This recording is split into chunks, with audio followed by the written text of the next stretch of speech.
Millet malt తయారీ యూనిట్ను ఏర్పాటు చేయడంపై మా గైడ్కు స్వాగతం. ఈ వీడియోలో అవసరమైన ప్రారంభ పెట్టుబడిని 2 వర్గాలుగా విభజిస్తాము. స్థిర మూలధనం మరియు పని మూలధనం. మొదట 3 లక్షల రూపాయల స్థిర మూలధనం గురించి మాట్లాడుకుందాం. ఇందులో భవనం, యంత్రాలు, పరికరాలు వంటి దీర్ఘకాలిక ఆస్తులలో పెట్టుబడి ఉంటుంది. అవసరమైన మరమ్మతులు, అంతర్గత పని మరియు ఫర్నిచర్తో పూర్తి చేసిన భవనం లేదా షెడ్ను ఏర్పాటు చేయడం గురించి మేము మాట్లాడుతున్నాము. గుర్తుంచుకోండి, మేము ఇప్పటికే మునుపటి వీడియోలో యంత్రాలు మరియు పరికరాల గురించి చర్చించాము.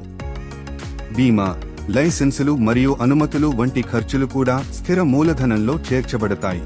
తరువాత మనకు వర్కింగ్ క్యాపిటల్ ఉంది, మొత్తం 1,90,000 రూపాయలు. మీ రోజువారీ కార్యకలాపాలకు ఇది చాలా అవసరం. ఇది చేతిలో ఉన్న నగదును, సుమారు 1.5 నెలల ఇన్వెంటరీని కవర్ చేస్తుంది. కొనుగోళ్లన్నీ నగదు రూపంలో జరిగాయని మేము భావిస్తున్నాము. వర్కింగ్ క్యాపిటల్ యొక్క ఈ గణన మీరు లాభదాయకతను చేరుకునే వరకు ప్రారంభ నగదు నష్టానికి కూడా కారణమవుతుంది. మా రాబోయే వీడియో కోసం వేచి ఉండండి. ఇక్కడ మేము త్వరగా లాభదాయకతను చేరుకోవడానికి ప్రారంభ ఖర్చులను తగ్గించడంపై చిట్కాలను పంచుకుంటాము. కాబట్టి మీ మిల్లెట్ మాల్ట్ తయారీ యూనిట్కు మొత్తం మూలధన పెట్టుబడి 5 లక్షల రూపాయలు. ఇది మీ వ్యాపారం కోసం మీకు స్పష్టమైన ఆర్థిక ప్రణాళికను అందిస్తుంది. రోజుకు 40 కిలోల సామర్థ్యం గల వ్యాపారాన్ని ఏర్పాటు చేయడానికి 5 లక్షల రూపాయలు మూలధనం అవసరమని దయచేసి గమనించండి. ఈ మూలధనాన్ని ఎక్కడ నుండి పొందాలో అర్థం చేసుకోవడం, మీకు ఎంత అవసరమో తెలుసుకోవడం ఎంత ముఖ్యమో అంతే ముఖ్యం. స్థిర మూలధనం మరియు వర్కింగ్ క్యాపిటల్ వేర్వేరు పాత్రలను కలిగి ఉంటాయి, అందువల్ల వాటి మూలాలు విభిన్నంగా ఉండాలి. స్థిర మూలధనం అనేది ప్లాంట్ మరియు యంత్రాలు వంటి మీ వ్యాపారంలో ఎక్కువ కాలం ఉండే ఆస్తులలో పెట్టుబడి పెట్టబడుతుంది. ఇది త్వరగా నగదుగా మారదు కాబట్టి దీనిని ఫిక్స్డ్ అని పిలుస్తారు.